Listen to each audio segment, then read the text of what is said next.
We are live. Yay! Yes.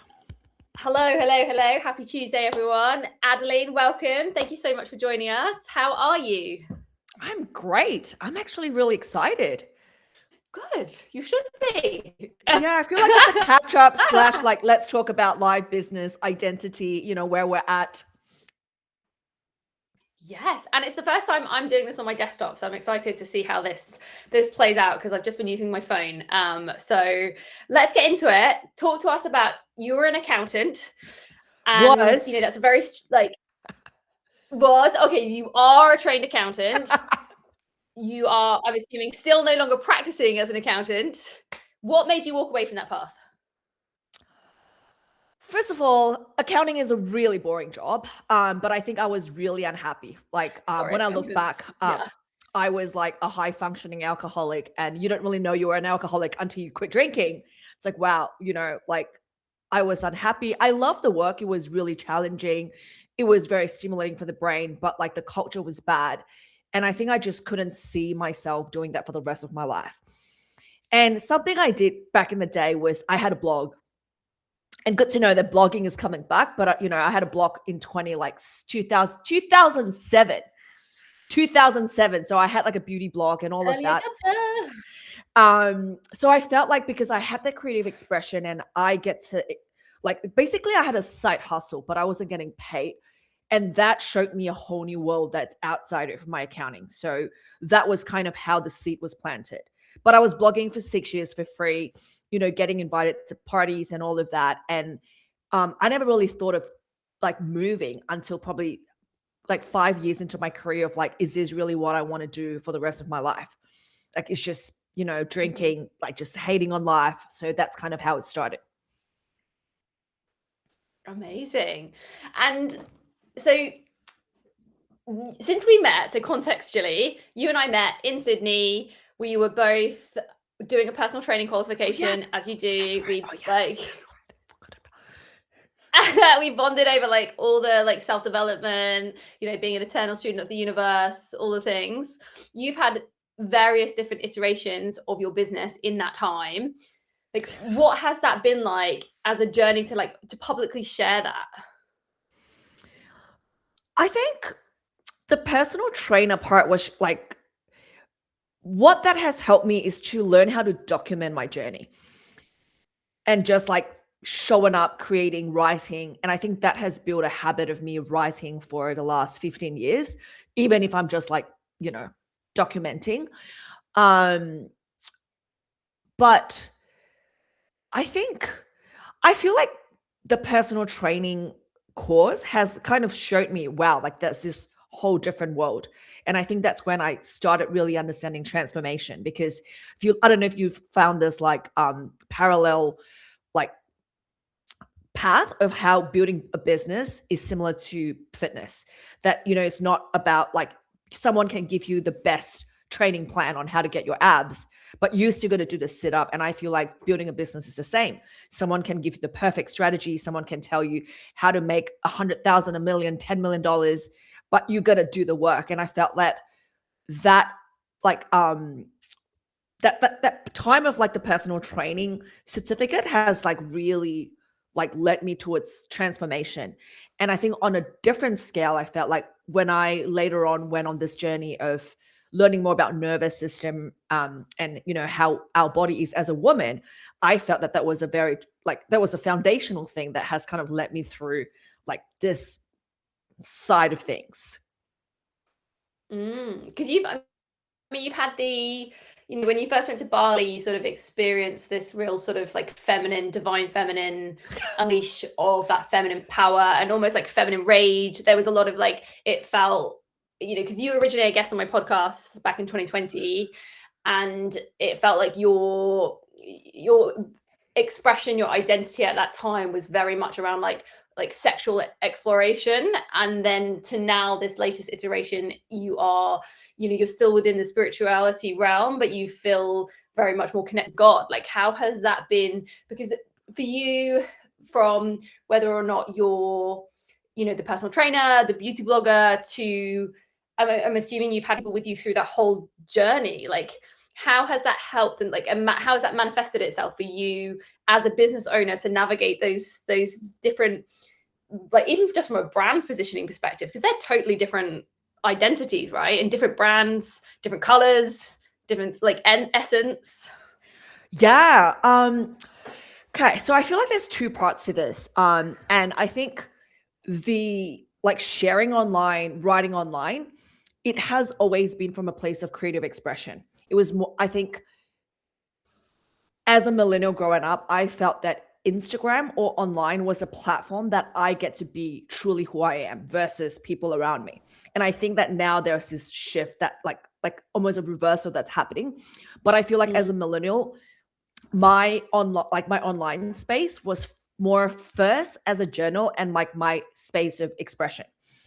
And interestingly enough, I think there's two parts to this. So the first part is when I did the blogging, when I was an accountant, I did the personal training, I shared about meal prep. I just basically share anything online. And through that, I also like, I guess I was an influencer and content creator. So I was doing like maybe like bits and pieces of content creation posts here and there and like sharing like PR stuff back in the day. So that was more of like a portfolio that became like like a portfolio to build my marketing agency. So that was actually how like my consulting business started.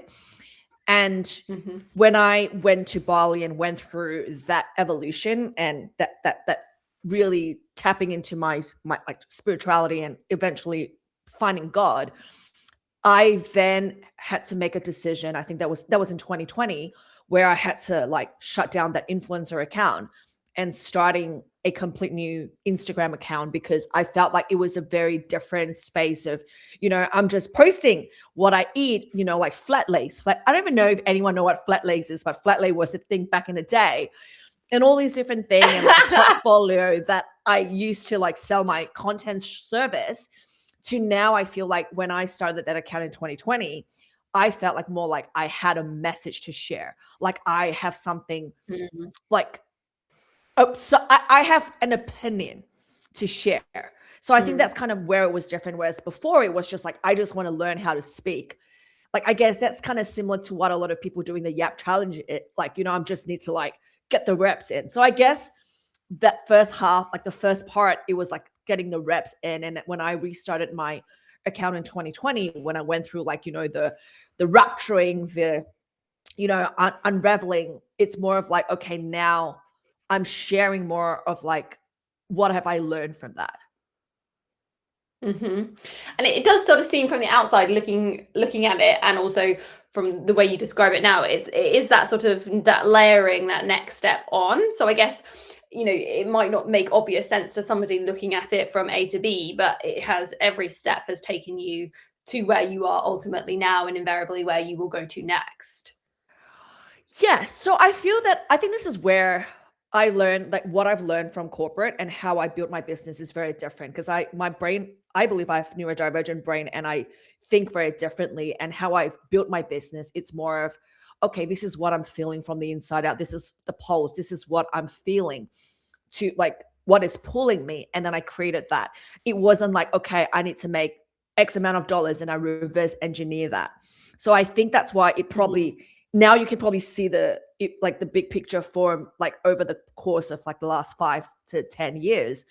But when I'm in it, it's almost like I'm just kind of following the pulse of what's being shown to me and almost like laying the brick, like piece by piece.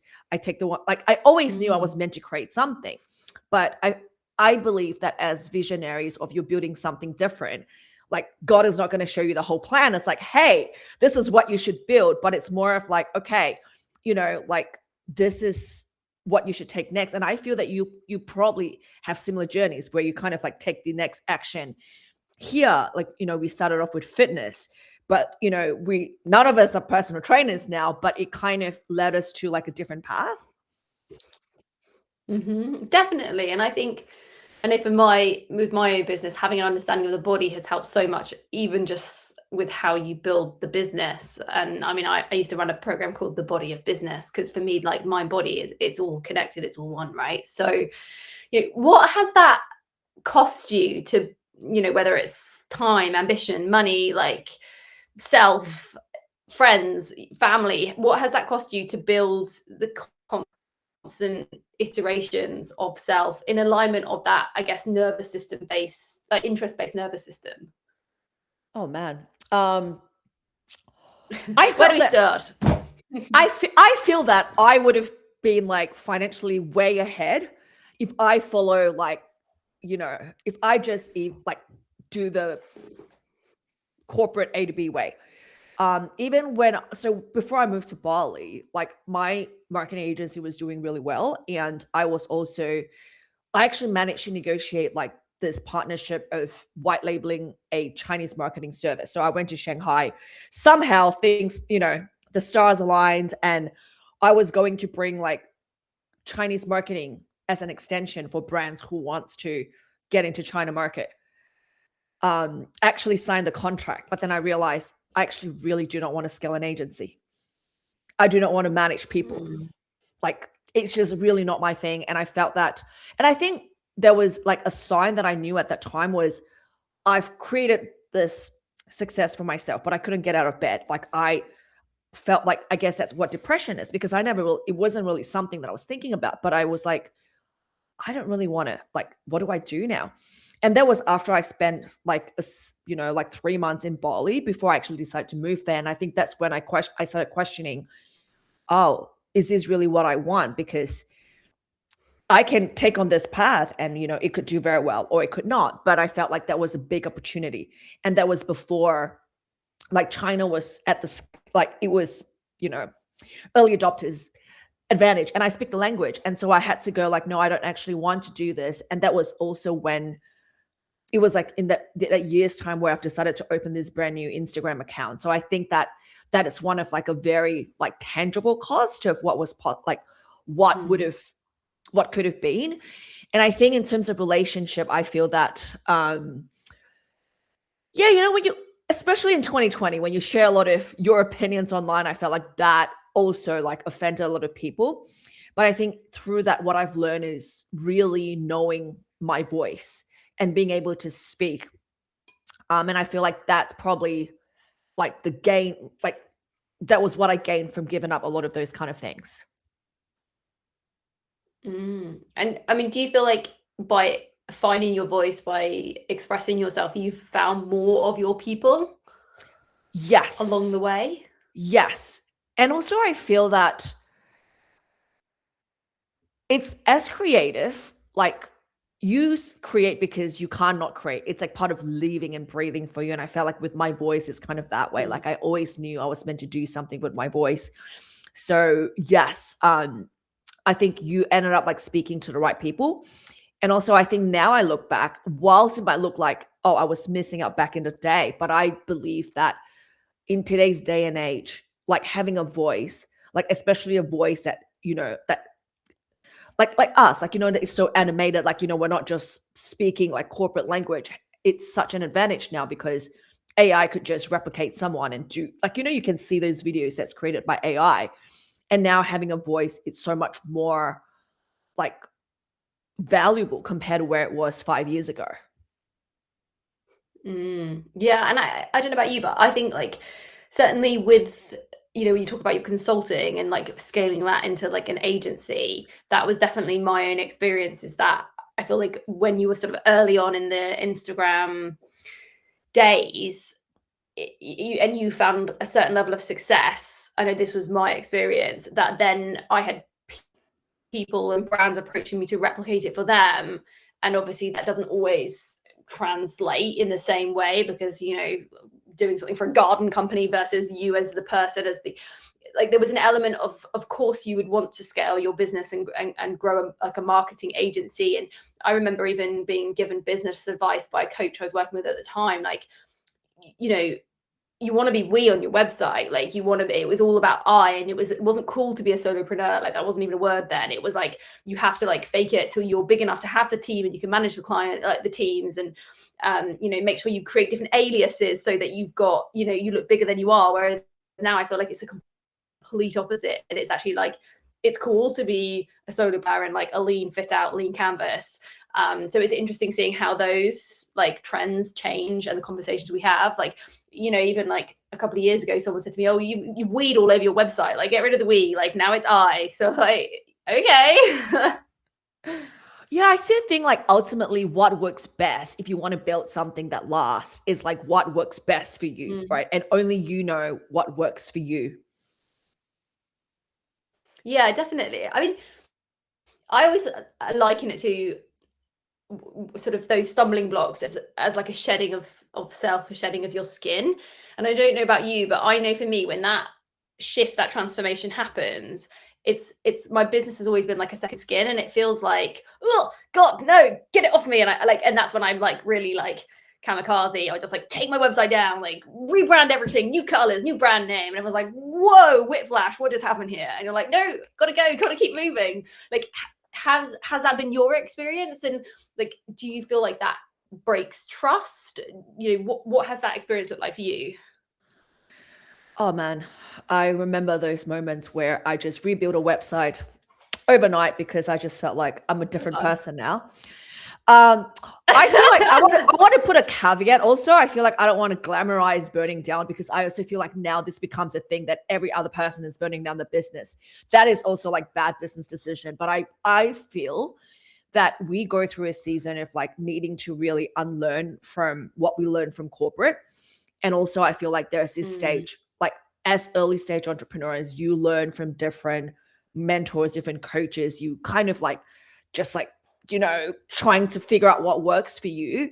And there is like that reinvention happening. And also I believe that entrepreneurship is the greatest spiritual awakening one person can have, because it's going to reveal every part of your, not the good part, like the part of you where you feel insecure, you know, like where you're performing, where you just don't know about, like everything is going to show up. And I feel like there's going to be a season of destabilizing.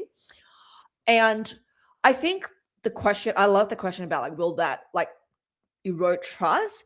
I feel that, or my belief is what would build trust is when you're in integrity with who you are, when you're like being the truth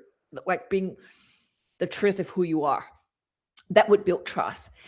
And as a result of your reinventing, it also will like repel the people. Like some people are only there for a season, some people are not.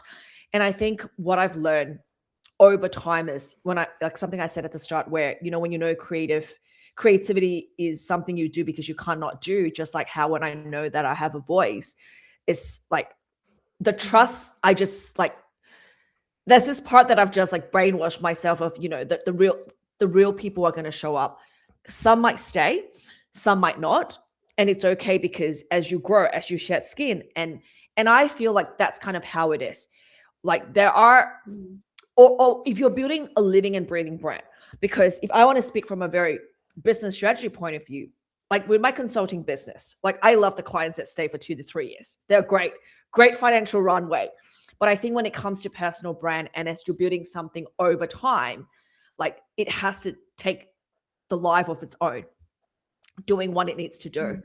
And it comes a point, I do believe that it comes a point that you would learn how to integrate the different parts of you and allow it to stabilize.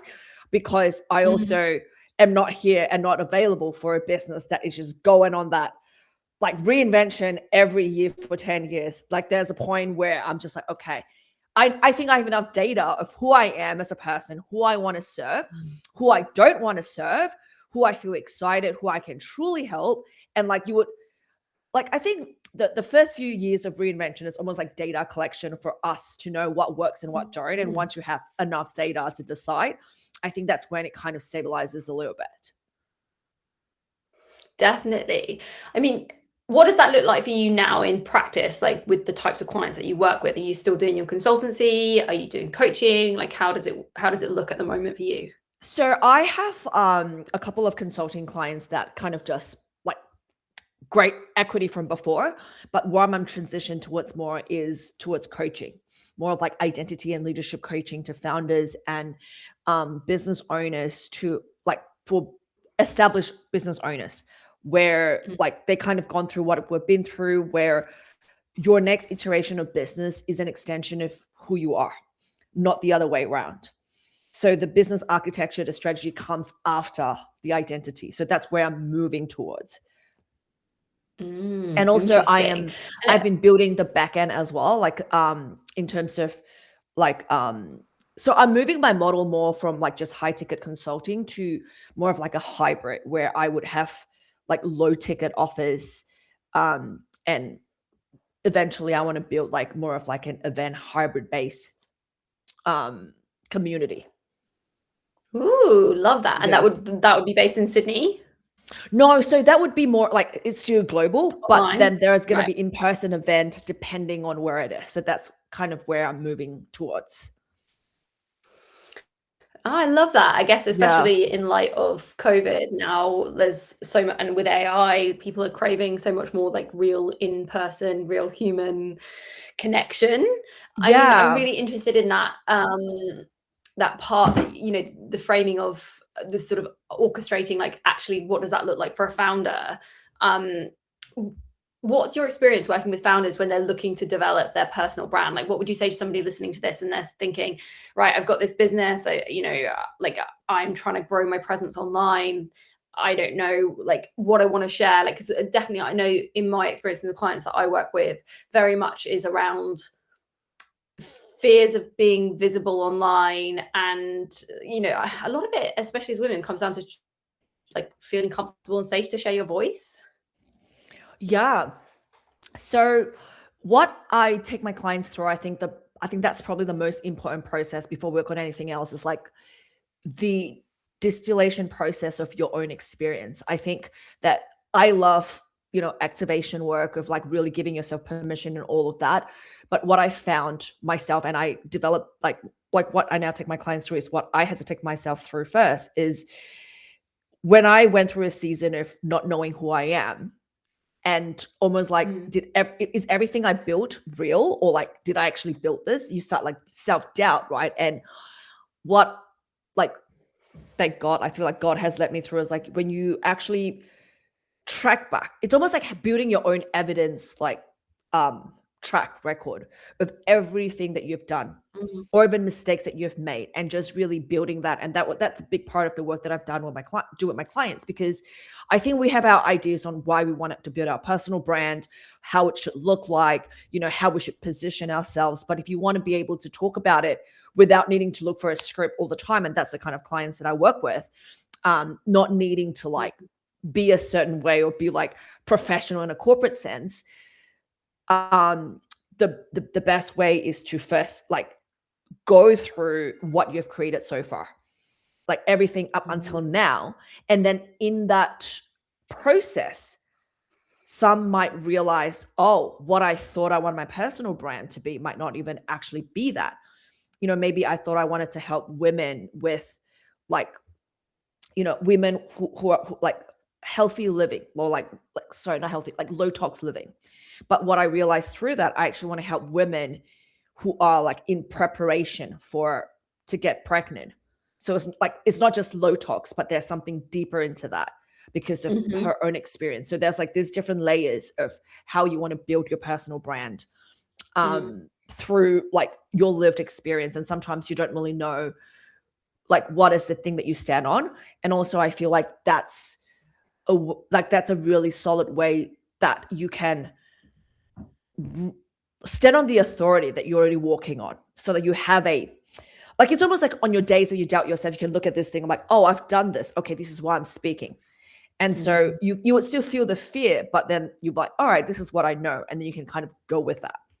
Yeah, I love that. I mean, because it is interesting, isn't it? I mean, I remember that, like, I mean, you had like tens of thousands of followers on Instagram. Like, Yeah. I mean, do you still actively use Instagram, or obviously you're on Substack? Like, what's your preferred platform at the moment Oh for man. sharing your voice? I'm in the process right now. I'm definitely moving towards YouTube and podcasts, because I realized that my voice is my asset, and like how I want to Mm. create, like what kind of content I want to create, how do I want to create. And I think that I'm also looking at the bigger strategy of I want to start putting more like low ticket products. Like Mhm. how does my long form content fit into my strategy? Um I yeah, I think I feel like I like long form, but at the same time, I'm also aware that people do not have we're just not consuming long form like we did in 2020 or even before. So I think there's like a couple of things that I want to test, but I feel that Substack recording and like clipping is like what works best.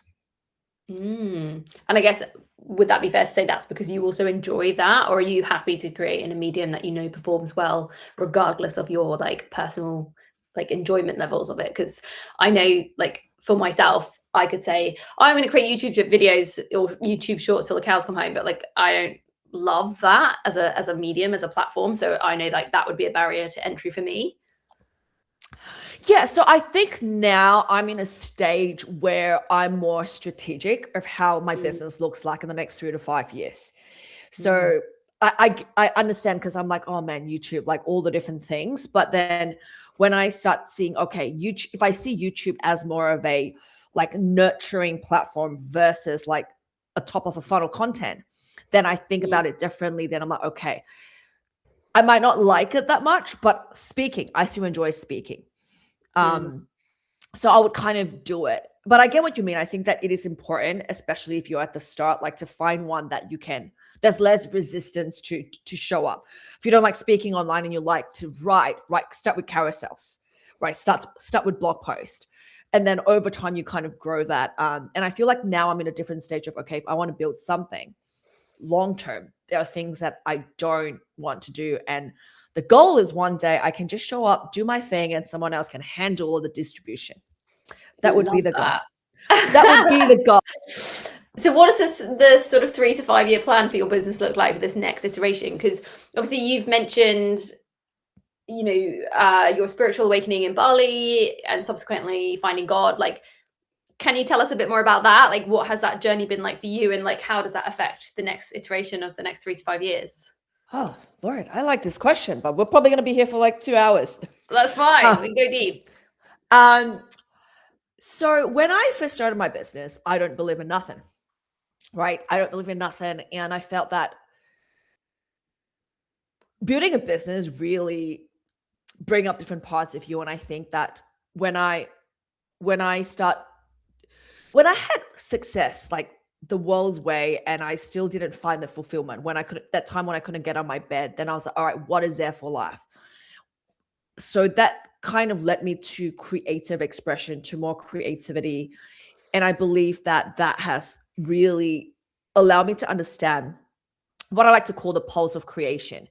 I don't know if you've experienced this before, when you get really deep into like creative work and you just get lost in time, and like suddenly ideas and stuff just comes through and you just create this thing. Like 3 hours later, I'm like, what did I just do? Yeah. Like I love those moments. And I really believe that that is one of the ways in which God has created us to be. And I think that why a lot of people are very unfulfilled, why they are depressed, is because we're made to create. Like we are made to create, not consume. So there needs to be a good balance on that. And I believe that in that 2 years when I was in Bali, so the 5 years, but during COVID, I've made the decision to stay in Bali against a lot of people, including my family. That has given me an advantage because I spend a lot of time in nature. I spent a lot of time out there. So when everyone was like on TikTok and ChatGPT, I'm like, nah, I'm going to stay in the jungle. I'm not coming out. That was my intention back in the day. But I felt like that has given me a level of stillness and like creativity that I would like. My nervous system has a record of what it feels like to be in that level of stillness.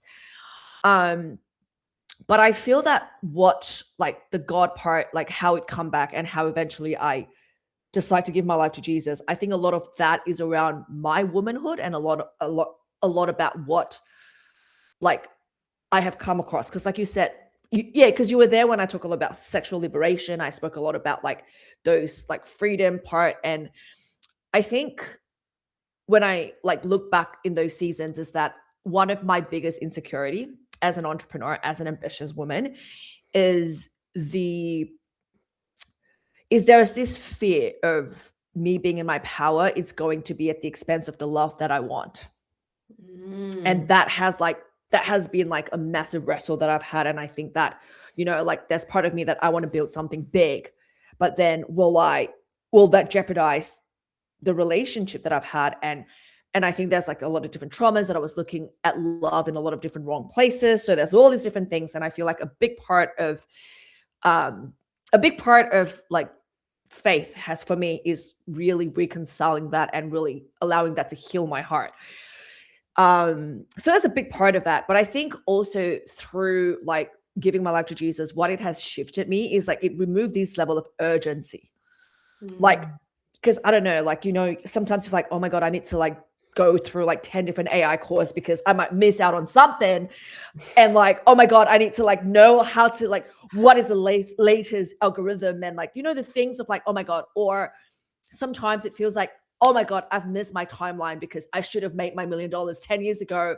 Or like, why is my business not easy enough? Because everyone's like, oh, I just wake up, sneeze, and make $1 million. And there's all these different things, right? And then like, I think having Jesus as an anchor in my life made me realize, okay, I've made those decisions to be where I am. And for me, like the alignment piece of being who I'm called to be is very important.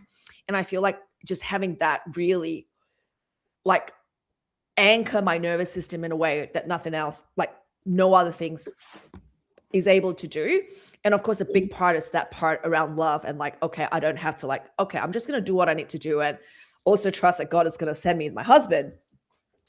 And I think that changes.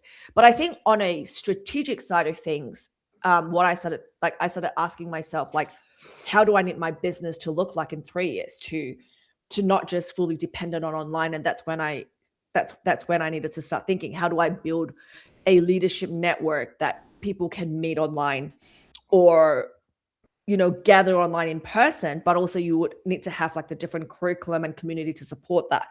So I feel like how I see this is, I think online business and real world business are different, but I feel as the online space is maturing, like a lot of our experience from like dinosaur real world business can actually come to play because, back when I was working with big global brands, like their marketing is always, online and offline. There's like different activations. I think there's a word for it. I can't remember, but it's like multi-channel. So multi-channel, there you do. Multi-channel marketing. Yes, that's right. She's tapping into that now, yeah. Yeah, I know. It's like the words. So like now in my customer journey, it's like, okay, you need the curriculum that they can go and apply the concept, but then there's in person. And then like, how do I build that? So that's what I'm building in the next 18 months. And also I think connecting back to the question you were asking me about the personal brand on, how do people build personal brand now?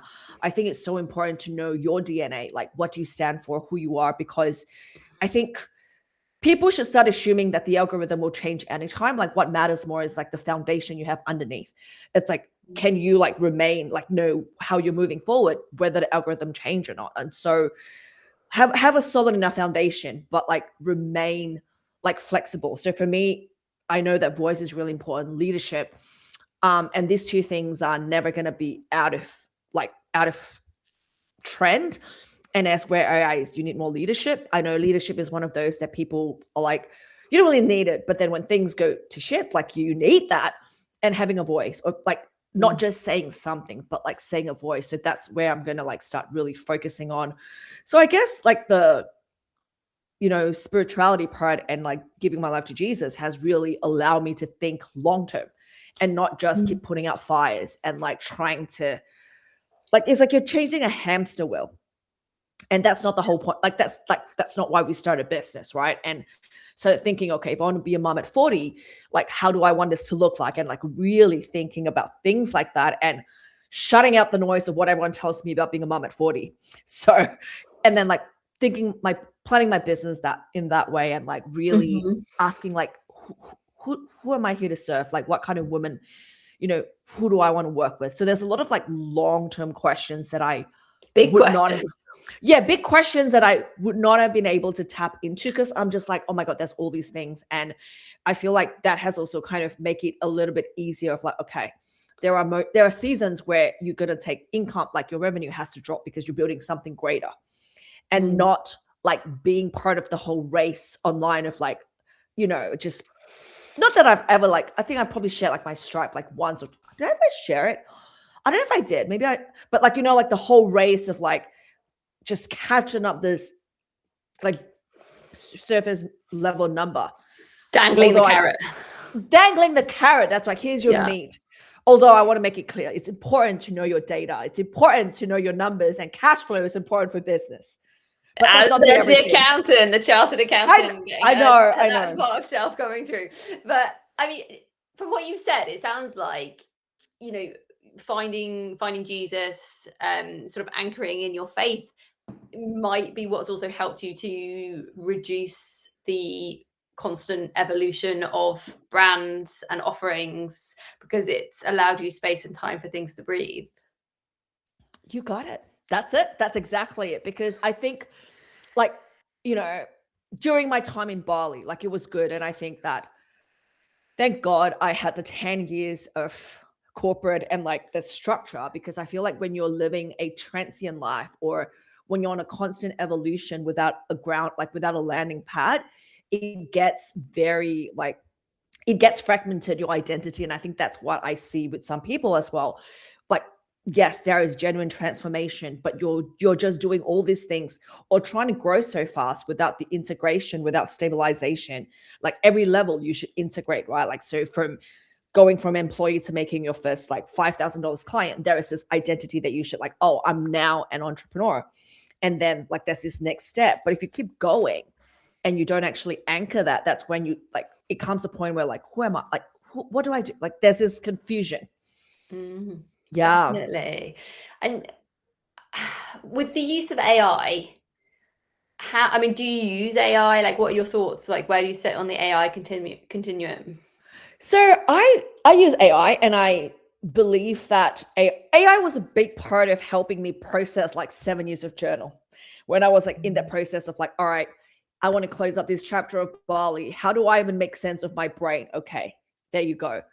Love It's that. good. But I think that AI, like, there is good and bad, like, as we all know. I think AI is really good to help synthesize different ideas that you have, especially if you come from different background, right? So for example, you have your background from Google, from personal training, from like nervous system and all the different things that you do, you are able to kind of bring forth like things together. And I also feel that as millennials, or people who has different foundational knowledge in different like domains, AI is great because you have already learned the foundational principles of different, you know, say like, for example, fitness. There's like, I don't remember any of those, but you know, we learn your anatomy, and then in marketing, you have like your positioning, like da da da da da. Like, you know, you have a basic understanding of the principles. So using AI just deepens your understanding. And I think that if you don't know your voice, if you don't actually know who you are, like go do something. Like, don't rely on AI. Because even now when I use AI, and I have recently deleted ChatGPT and Claude off my phone just because it is a form of addiction. Yeah, right.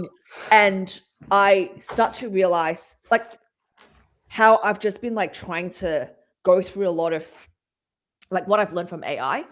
But fortunately, those years that I spend refining my voice, I can tell straight away, okay, this is what I wrote, that's what AI wrote, and I can separate them.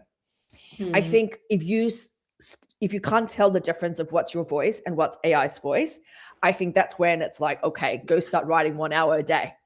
I paid my dues on that. I've done a lot of writing in the last 15 years on that. And also, I think that this is what I'm going to try to put this into language. This is how I see it. I think that it gives you this false dopamine hit. It's like, okay, I want to build this business, and you have this business plan, and AI would show you, okay, this is how you can build it from like in like 5 seconds. And your seed have now become this massive tree, but you don't have the wisdom, you don't have the skills, and then it can overwhelm your head. And now you're like, all right, I got to do like these 50 things in between, because AI could be picking something from like different, like so many different sources. So it's like, oh, it starts with like, oh, I can do this. But if you don't understand the principle, how marketing works, how, you know, the different domain that you're in, then you start looking at that, it's going to confuse you. And I think it's going to like, I don't know, cause something to your brain. Well, I mean, like the brain atrophy and brain rot is real, right? The research shows. It is. Oh, it is, man. That's why I deleted it like off my phone. Cause then okay, this is how I'm thinking. And then like next thing you know, you're on this like tangent. I'm like, what's going on? Well, I don't even remember getting here. Yeah, I mean, what are your thoughts about like the environmental impact on like AI use for us as like the individual business owner? Is it something that's been on your radar? Is it something you've like spent much time considering, or you're like, what? I like it's really interesting speaking to other business owners and like where they land with it. No, I don't look much into the environmental impact of AI. Um, and I think I read something you wrote about like how you were questioning your use on AI on that. I have this stance of I don't think that there should be shame on like business owners who wants to use AI, because the only way that you know you don't want to use AI is you try it to know how it's bad for you. And I Mm, always stand on this part of like question what everyone tells you, go try it for yourself and decide for yourself. And I think that just like this whole I think this is not so much on AI, but I feel like there's already enough noise on the digital landscape. We don't need people just complaining about AI, people talking about other people using AI, when you can be creating something that solves the problem of AI. So I feel like it's yeah. not about the AI, but I think that there's so much like this. I don't even know how to name it. It's like people complaining about people writing on Substack complaining about Substack. People like the complainers of the internet. I'm like, go touch some grass, get some sun. This is something that I'm very passionate about. It's like, go touch some grass. I But love yes, that. I yes. mean, what are your thoughts about like Substack introducing the AI detection on like notes and articles? Like, how do you feel about that? I saw that. I'm just like, it's just the same thing. It's your Like a AI witch doing hunt. AI. It's AI just witch like this. hunt. I'm just like, if someone use AI, great, let them be. I'm like, Yeah. I feel like I don't know. This is I think I've been sitting with this question. I'm like, where does accountability come in? Because you see this in different circles, right? Because now that I'm Christian, and then there's this whole different Christian drama, if people like just talking about different things. And I believe in accountability, but at the same time, it's like, is it your job to like who like?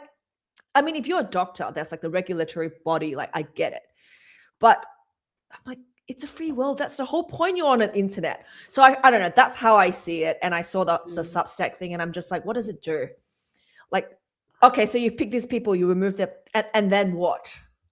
Well, that's it, isn't it? Like, what actually, like, what difference does it make whether they use AI or not? And one of the things that I work with my clients a lot, because a lot of them have like life constraints, whether they have caregiving responsibilities for young children or elderly parents, or clients who are neurodivergent, and actually they find using AI helps them mind map, and actually without it, it's a barrier to entry for even generating any revenue. Like you take the environmental impact is real, but then when you take it down to a granular level of the solopreneur, of the individual, like each individual user case and what that means for them having that entry point by using certain functionalities of AI. And like you say, I think it's around discernment between like tuning into what's mine, what's my voice, and what can I share versus like the AI slop that we see. Like, I understand like not wanting to just because LinkedIn is literally just like you go on it and you're like, wow, like it's literally just like people, yeah, just AI bots talking to each other. And I totally get not wanting Substack to be the same,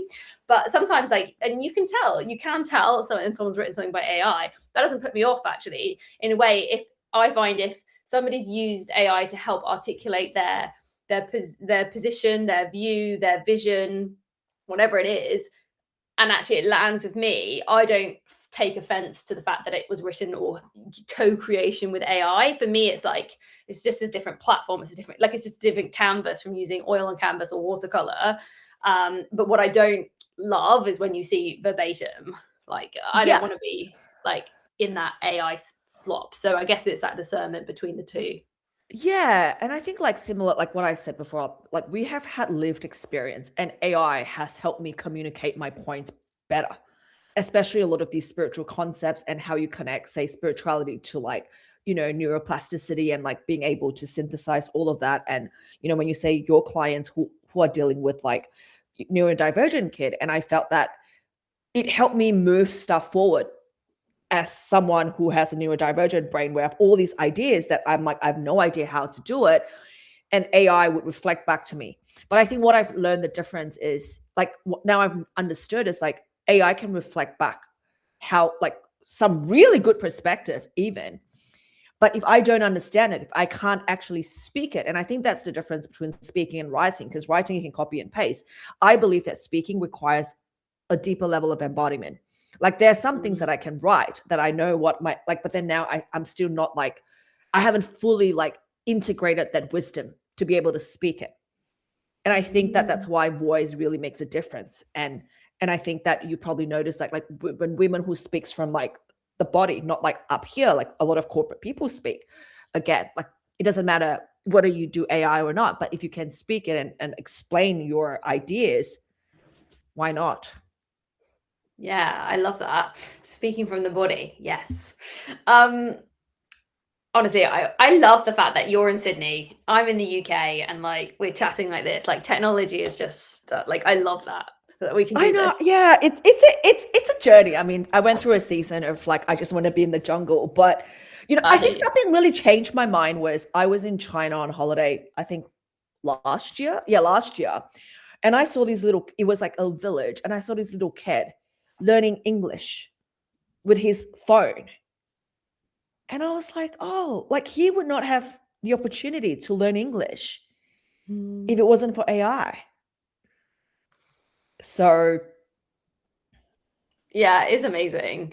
Yeah, amazing, and also like I have to stop myself from going down an existential like rabbit hole every month. I like rabbit holes. What's your latest rabbit hole? Let's share. I've been staying out of rabbit holes, so come jump into mine. Well, I listen to Sam Harris's podcast, and that always leans towards like the existential like AI as a threat to humanity. I'm reading Empire of AI at the moment, and like how we should think of AI as an empire, but within that same ilk, empires rise and fall, and so too can AI.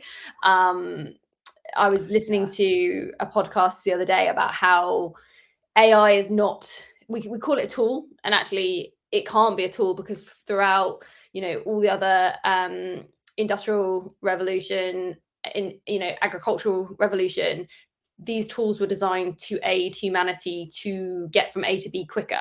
Whereas whilst AI might be designed to get us from A to B quicker, it's also designed to surpass the human mind. So therefore, is it actually a tool when it is designed to be better than us? And then it's quite meta when you start going down that rabbit hole. So I have to limit like my exposure. Otherwise I'm like, oh, what's the point in life? yeah, I think actually that's a big part of like, I think the spirituality has come into play with me. I mean, I didn't mention this, like, but something that I always tell myself is like, let God be God, let human be human, and let AI to be AI. And I think that the only way that AI, like what AI cannot do is our lived experience, our like creativity. And I believe that creativity comes from God and having that relationship, like the divine intelligence, because I totally agree with you. I was actually, I just remembered when you mentioned that stories, I remember this podcast I was listening to, and he's like this theologian, like, and it was a Christian podcast, but they were talking about entrepreneurship. And he said that the moment where it can become like really like when it's threatening humanity is when spirits can like get into AI and start controlling humans. So that's a whole different rabbit hole. And I'm like, good thing. I believe, like good thing I know how to do. But yeah, it's a very meta thing with AI. Like I've noticed it. And I think in a way it's really good for us millennials because we have a time where we don't have internet with us. And I think that as I go deeper into like my work and stuff, I realized those fitness courses that we did and all of this actually like we have like there's a memory somewhere in our brain and in our body of what it feels like to not have this random thing like just telling us what to do, that we have our own thoughts, that we have our own belief, that ultimately we can just shut that thing off, like delete it off Instagram, delete it off our phone. Because something that I also did was I went from pro and I had to like cancel pro so that I have limited tokens where I need to be very intentional with the questions that I ask. Because if you're on pro, man. Yeah, but even like, that you can get to your usage pretty quickly, right? Yeah, I didn't really go over it, but I feel that when you use like the pleb version, like you have like 5 and it becomes dumb, and then you know it's dumb, and then you're like, all right, okay, you're just being a slop right now. So you have to be, I'm like, okay, I gotta wait. So you start like learning how to like be patient, because it's wow. You start like getting impatient when it's like 5 seconds. I don't know. I did, and I was like, okay, we've got a problem here. We've got a problem here. Yeah, honestly, like the addiction is real. One of the things I sit with all the time as a business owner and running a business on, like the element of your business online is, you know, how do I differentiate between pulling the slot machine for the dopamine hit of like just being on social media and being on these platforms versus like this is like doing good for my business? Because it's a really fine line, and I personally like haven't found the answer. I haven't found that like, you know, the sweet spot, because the more I like post and I get traction, certainly with the summer series, I feel like it's really got like, it's got its own energy, it's got its own life force, and it's amazing. But equally I'm like, oh, and like before that I'd, you know, made my phone as much of a dumb phone as I could. I deleted pretty much all the apps, no social media apps on my phone. And then you slowly start downloading them again. And there you go. And you're like, boom, I've used all my, like, because I have a timer on my phone to like time out all my my apps. I get it. Yeah. But then it's like, oh, I've timed out all my apps and it's like 9 a.m. Like, oh God, you know? So like, what's the balance as a business owner? Like, is there a balance? I don't think there's balance. Okay, this is my personal view on that. I feel that because I went through this, I guess, wrestle with God. Is like, okay, if I've decided that this is okay, I have something to say. So I feel that if I've decided, if we've chosen that this is our career path, then we're going to be using AI more than someone. And I feel that the fact that you're aware of it, it's still good. I think the moment when you start like, oh, you just don't even know what time it is, and you just like sit in front of the AI till like you see boxes, you're like, okay, we need an intervention there.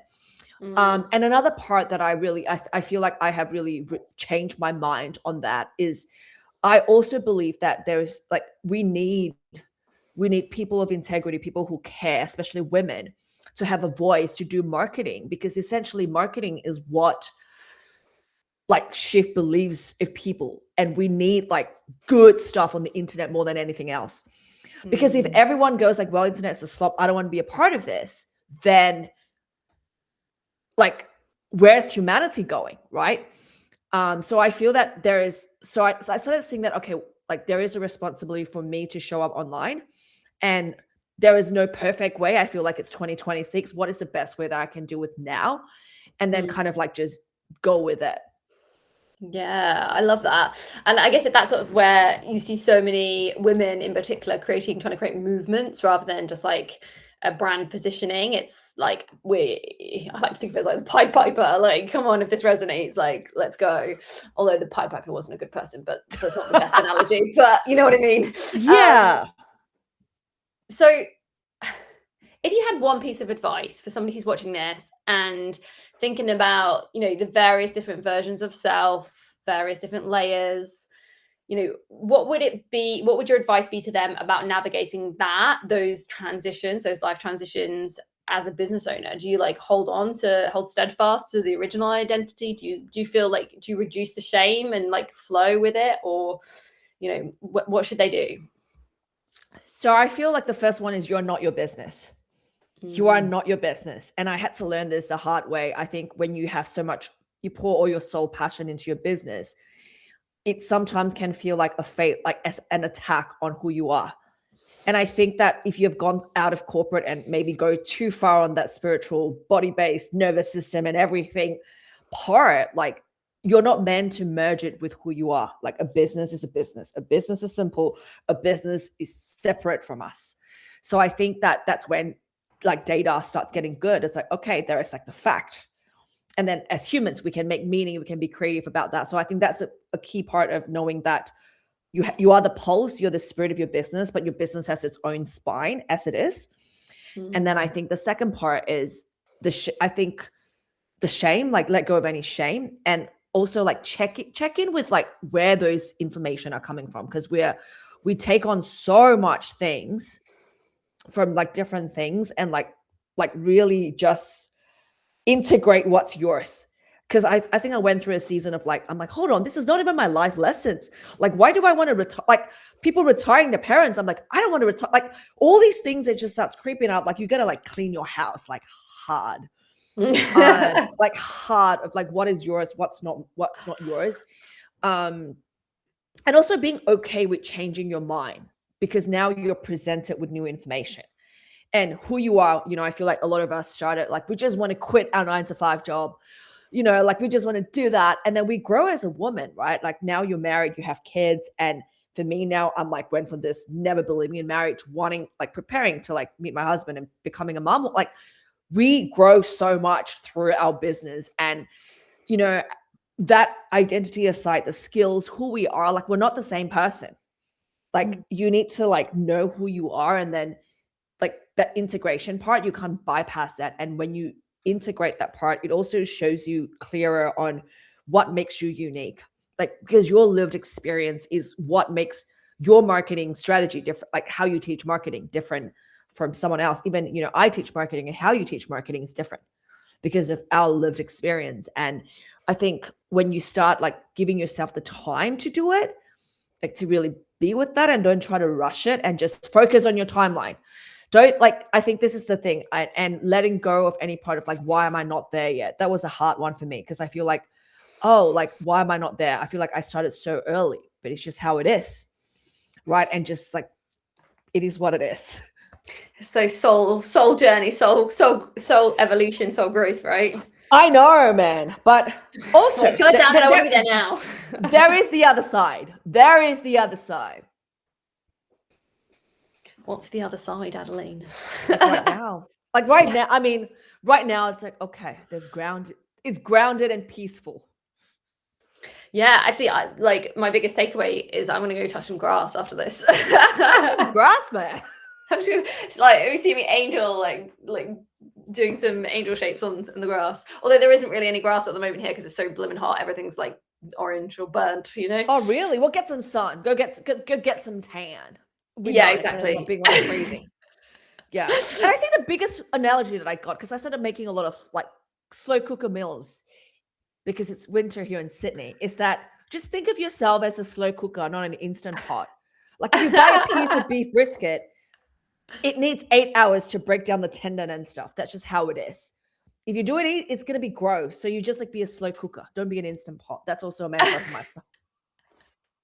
I love that. I feel like that needs to be a quote from this entire episode, right? I feel like all the good stuff came through at the end. I'm like all the message. Yeah, you're like, keep talking and yapping. Yeah, it's so good. Adeline, thank you so much for your time. It's been amazing chatting with you and hearing your journey and you sharing your wisdom with us. I really appreciate you taking the time and just so nice to see your face and catch up. I know, it's great. Like Substack, see, doesn't matter where you are in the world, Substack bring people together. Because that's how you found me again. Exactly. So if people want to follow your journey, stay in touch, work with you, how can they do that? My Substack, I promise I'm updating a lot of stuff. My Substack is a great place if you want to like get to know me better, deeper.